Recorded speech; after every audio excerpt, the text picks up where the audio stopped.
Hello दोस्तों, नमस्कार। तो हम लोगों ने आदिकाल पर जो महत्वपूर्ण 50 प्रश्न थे उस पे बात हो चुकी थी। अब उसके आगे की बात करने के लिए आज हम लोग आए हैं। तो आप आज 51 नंबर प्रश्न से देखते हैं, क्योंकि 50 नंबर का जो उत्तर था वो प्रथम सवाल हो गया था। तो आइए 51 नंबर देखते हैं कि स्वयंभू को हिंदी का प्रथम कवि किसने माना है। तो स्वयंभू को हिंदी का प्रथम कवि रामकुमार वर्मा माने हैं। आगे बढ़ते हैं 52 नंबर। अब्दुल रहमान कृत संदेश राशक है। तो आप लोग बताइए, संदेश राशक किस प्रकार का ग्रंथ है? खंड काव्य, मुक्त काव्य, प्रबंध काव्य, महाकाव्य? 52 नंबर का आपका सही उत्तर हो जाएगा बी, खंड काव्य। तो आप लोग ध्यान रखिएगा, ये आपके पीजीटी 2010 में पूछा गया प्रश्न है। आगे बढ़ते हैं। अलाउद्दौल नामक दो वीर सरदारों की वीरतापूर्ण लड़ाइयों का वर्णन किस में मिलता है? तो अलाउद्दौल के वीरतापूर्ण लड़ाइयों का वर्णन आपके 53 के ए हो जाएगा, परमार रासों में मिलता है। ठीक है, तो आपका सही उत्तर हो जाएगा परमार रासों। आगे बढ़ते हैं। नाथ पंथ के प्रणेता कौन है? तो नाथ पंथ के प्रणेता आपके गोरखनाथ हैं। ओके, आगे बढ़ते हैं। निम्नलिखित पंक्तियों में किस कवि की मानी जाती हैं? खने खने नयन कोन अनुसरई, खने खन बसन धूल तन भरई। तो ये विद्यापति की पदावली की पंक्तियां हैं। तो आप लोग ध्यान रखिए कि विद्यापति पदावली में इस तरह से खने खने शब्दों का प्रयोग किया गया है। तो आपका 55 का सही उत्तर हो जाएगा ए। उसके बाद 56 नंबर पे बढ़ते हैं। अपभ्रंश का भवभूति किसे कहा जाता है? ठीक है, तो 56 नंबर में अपभ्रंश का भवभूति पुष्यदंत को कहा जाता है। सही उत्तर याद करिए आप लोग, गलत उत्तर मत याद करिए, क्योंकि दिमाग वहीं चला जाता है गलत उत्तर पे। ठीक है, आगे बढ़ते हैं। 57 नंबर। 57 नंबर है कि मतलब आदिकाल का नहीं है, कौन सा नाम जो है वो आदिकाल का नहीं है? निम्नलिखित में से कौन सा नाम आदिकाल का नहीं है? तो आदिकाल का नाम वृगाथा काल भी है, चारण काल भी है, सिद्ध सामंत काल भी है। तो आदिकाल का नाम गद्य काल नहीं है, क्योंकि गद्य काल जो है वो आधुनिक काल का नाम है। ठीक है, आगे बढ़ते हैं। 58 नंबर। इनमें से कौन सा कवि आदिकाल का नहीं है?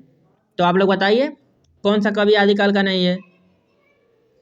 क्योंकि चंद्रबरदाई भी आदिकाल के हैं, जगनीक भी आदिकाल के हैं, दलपति विजय भी आदिकाल के हैं। तो कौन सा नहीं है?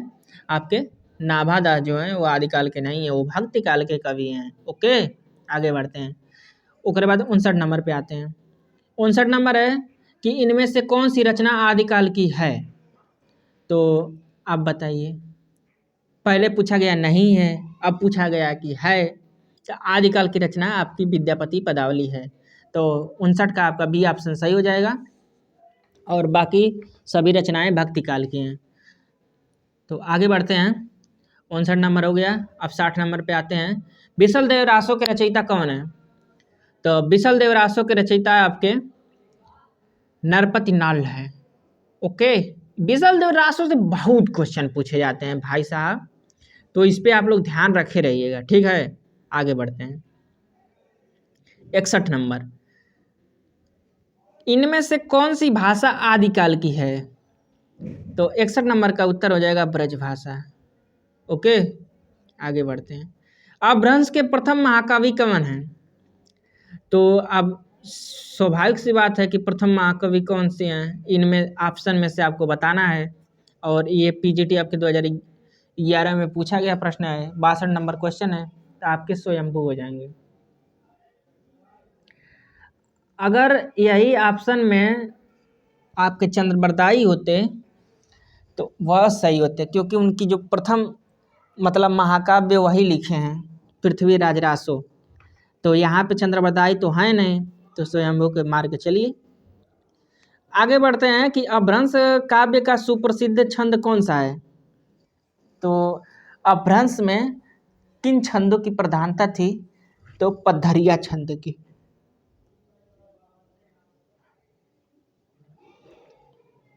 आगे देखते हैं। पुस्तक जल्लड़ हथ दे चली गज्जन निरपकाज को जल में जल्लड़ को कौन सी पुस्तक देने का उल्लेख है? तो जब आपके चंद्रबरदाई पृथ्वीराज के साथ गए थे गजनी देश, तो वो किताब उन्होंने किसके हाथ में दिया था और वो कौन सी किताब थी? तो आपके पृथ्वीराज रासो थी। और पृथ्वीराज रासो को पूरा करने का काम आपके जल्हड़ ने किया है। तो कभी कभी क्वेश्चन ये भी पूछ देता है कि पृथ्वीराज रासो को किसने पूरा किया? तो आपको बताना है कि जल्हड़ ने पूरा किया, जो कि चंद्रबरदाई के पुत्र थे। राजमती से रूठकर बिसलदेव कहाँ गया था? तो राजमती से रूठकर बिसलदेव आपके उड़ीसा गए थे। ठीक बा, आगे बढ़ते हैं। और इसकी बहुत लंबी चौड़ी कहानी है। राजमती को अपने मतलब पूर्व जन्म की याद थी। वो कही कि बिसलदेव बोले कि हम बहुत प्रतापी राजा हैं। तो वो कही कि ऐसे ऐसे राजा तो हमारे यहाँ पानी भरते थे। बस इसी में राधा जी गुस्सा हो गए। उनको लगा कि अब हमको बड़ा राजा बनना है, तो चले गए रूठ करके उड़ीसा। आगे देखते हैं क्वेश्चन। ये सब कहानियाँ बहुत लंबी चौड़ी हैं, कभी मौका मिलेगा तो आप लोग पढ़िएगा। 66 नंबर देखिए कि रणमल छंद नामक काव्य के रचयिता कौन है? तो रणमल छंद नामक काव्य के रचयिता श्रीधर हैं। आगे क्वेश्चन देखते हैं। इनमें से किस ग्रंथ में लिखा है कि अग्नि परीक्षा के बाद सीता जैन धर्म में दीक्षित हो गई? ये बढ़िया क्वेश्चन है, 2015 में पूछा भी गया है। तो आपका पौमचरियो में, पौमचरियो रामायण महाकाव्य है, स्वयंभू जी लिखे हैं, तो आप लोग याद करिएगा। और पौमचरियो तो स्वयंभू क्या है, और पौमचरियम चरियम तो ये आपका विमल सेन सूरी का है, और अलग अलग पूछ भी दिया जाता है। तो हिंदी साहित्य के 700 से 1400 ईस्वी के कालखंड को ग्रियर्सन ने क्या नाम दिया है? तो ग्रियर्सन ने आदिकाल का क्या नामकरण किया था उसको बताइए। ये आपके 2012 जीआईसी और पीजीटी दोनों में पूछा गया क्वेश्चन है। आपका 68 का सही उत्तर हो जाएगा चारणकाल। चारणकाल ग्रियर्सन ने दिया था। आगे क्वेश्चन देखते हैं। निम्नलिखित में से कौन 84 सिद्धों में नहीं है? तो आप बताइए। 84 सिद्धों का नाम तो कोई याद कर नहीं सकता है, लेकिन फिर भी ध्यान देने की तो बात ये है। तो एलिमिनेट करके आप बता सकते हैं कि कौन इसमें से 84 सिद्धों में नहीं है। तो आपके सारंगधर नहीं है। आगे क्वेश्चन देखते हैं। आपका क्वेश्चन नंबर 71 70 नंबर। आल्हा और उदल के चरित्र में वीर गीतात्मक काव्य के रूप में रचने वाले कवि हैं। मतलब कि आल्हा उदल की रचना किसने की? 70 नंबर का सही उत्तर हो जाएगा जगनीक। आगे बढ़ते हैं।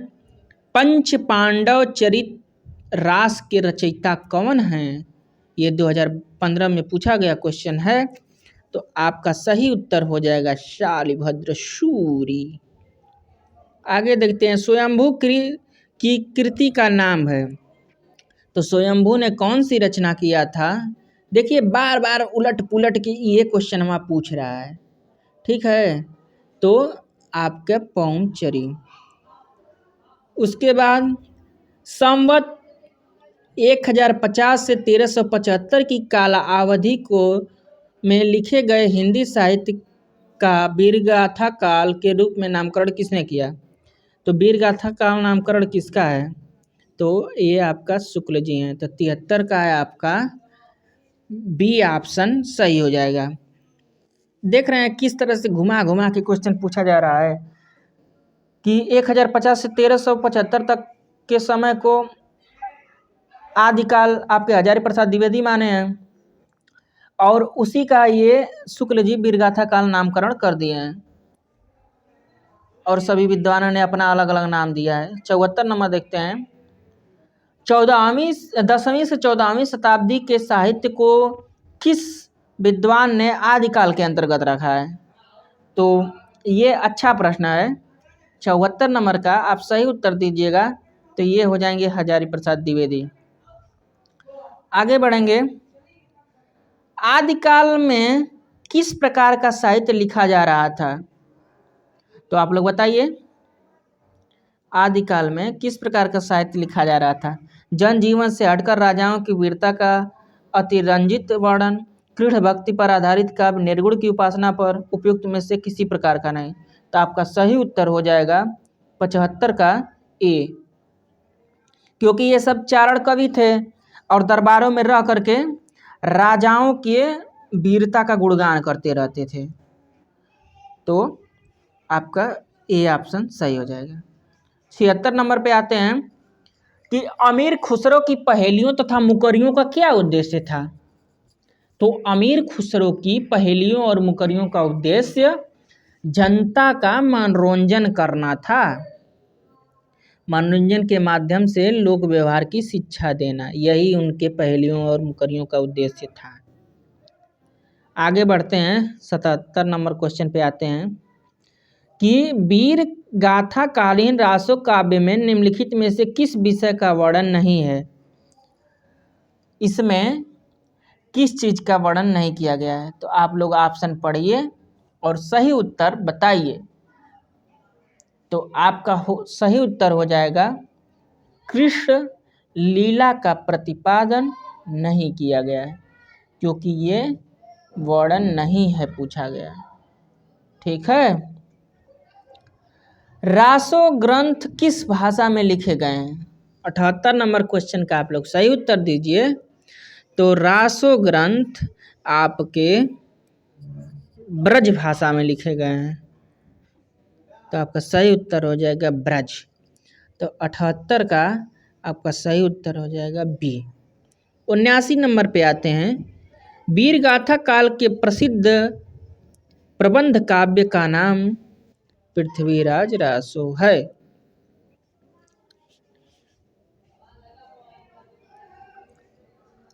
उसके बाद आगे बढ़ते हैं और एलिमिनेट भी आप कर सकते हैं। जैसे वीरगाथा काल का पूछा है तो आदिकाल की कौन सी रचना इसमें है? तो देखिए प्रश्न कितना एलिमिनेट करने लायक है। पद्मावत आपके भक्ति काल की है नहीं? हाँ। उसके बाद आपकी कामायनी भी आधुनिक काल की है, रामचरितमानस भक्ति काल की है। तो इस तरह से आपका सही उत्तर हो जाएगा पृथ्वीराज रासो। तो कुछ क्वेश्चन एलिमिनेट करके भी बनाए जाते हैं। विद्यापति के पद किस भाषा में रचित हैं?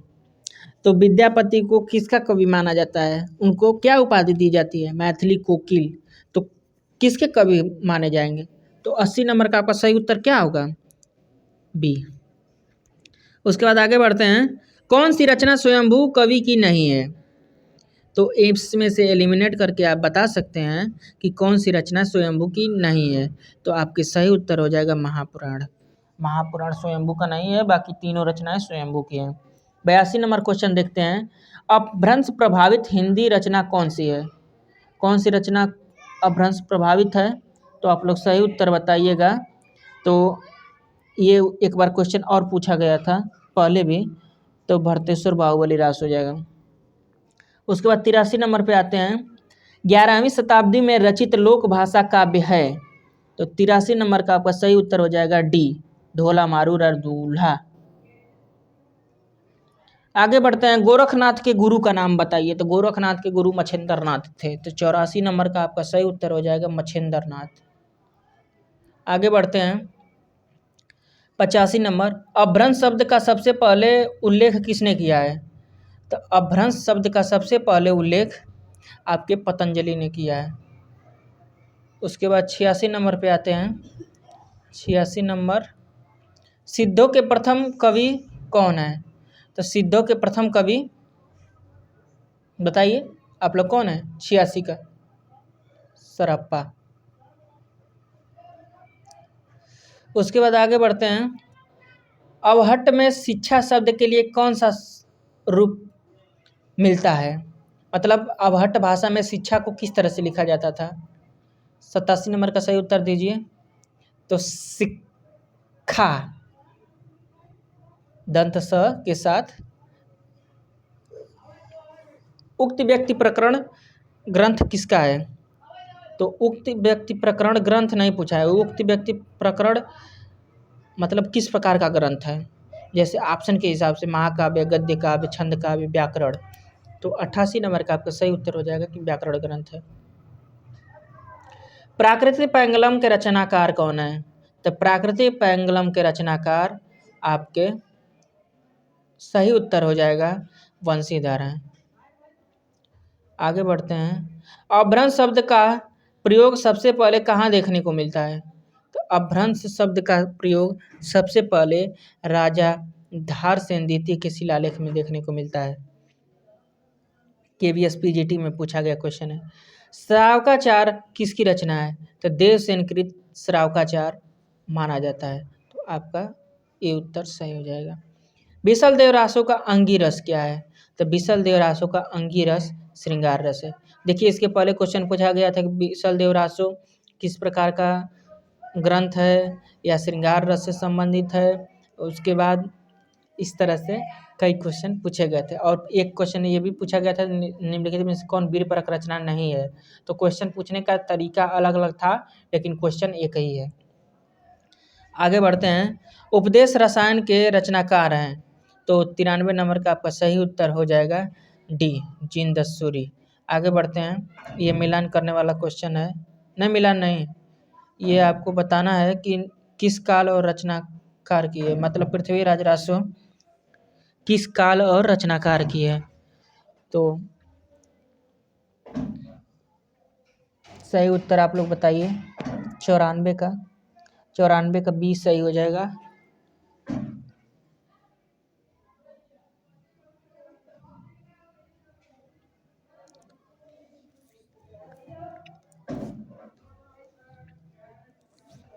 आदिकाल की रचना है और चंद्रबरदाई लिखे हैं। आगे बढ़ते हैं 95 नंबर क्वेश्चन पे।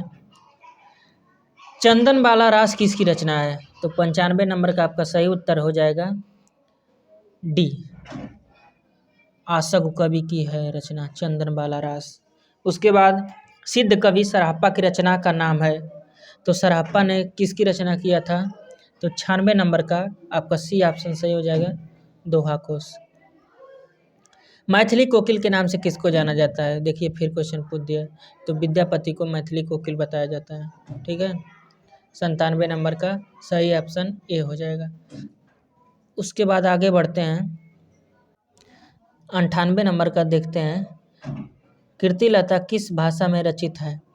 तो कीर्तिलता आपके अवहट्ट भाषा में रचित रचना है। 98 का ए ऑप्शन सही हो जाएगा। उसके बाद 99 प्रश्न नंबर देखते हैं कि किस रचनाकार की भाषा को संधा भाषा कहा जाता है, मतलब किन रचनाकारों की भाषा को संधा भाषा कहा जाता है। तो 99 का आपका सही उत्तर हो जाएगा ए, बौद्ध और सिद्ध की रचनाओं को संधा भाषा कहा जाता है। आगे बढ़ते हैं 100 नंबर पे। आदिकालीन साहित्य में वीर रस की रचनाओं को किस भाषा में लिखा गया था? तो जो वीर रस की रचनाएं थे उसको डिंगल भाषा में लिखा गया था। तो 100 का आपका सही उत्तर हो जाएगा सी, डिंगल भाषा। देसिल बैना सब जनमिट्ठा ये किसकी पंक्ति है? तो इसका सही उत्तर हो जाएंगे आपके विद्यापति। उसके बाद शब्दानुशासन किसकी रचना है? तो शब्दानुशासन आपके हेमचंद की रचना है। तो थोड़ा जल्दी करते हैं क्योंकि टाइम ओवर हो रही है। खालिक बारी किसकी रचना है? तो खालिक बारी आप लोग बताइए किसकी रचना है? 103 का सही उत्तर हो जाएगा अमीर खुसरो। उसके बाद आगे बढ़ते हैं। अपभ्रंश को पुरानी हिंदी किसने कहा है? तो अपभ्रंश को पुरानी हिंदी चंदा शर्मा गुलेरी ने कहा है। तो 104 का सही उत्तर हो जाएगा सी। उसके बाद अपभ्रंश का मुख्य छंद क्या है? तो अपभ्रंश का मुख्य छंद दोहा छंद है। आगे बढ़ते हैं। परमात्मा प्रकाश के रचनाकार हैं। तो परमात्मा प्रकाश के रचनाकार आपका 106 नंबर का बी हो जाएंगे, योगेंद्र और जोइंद। उसके बाद कुमारपाल प्रतिबोध के रचनाकार हैं।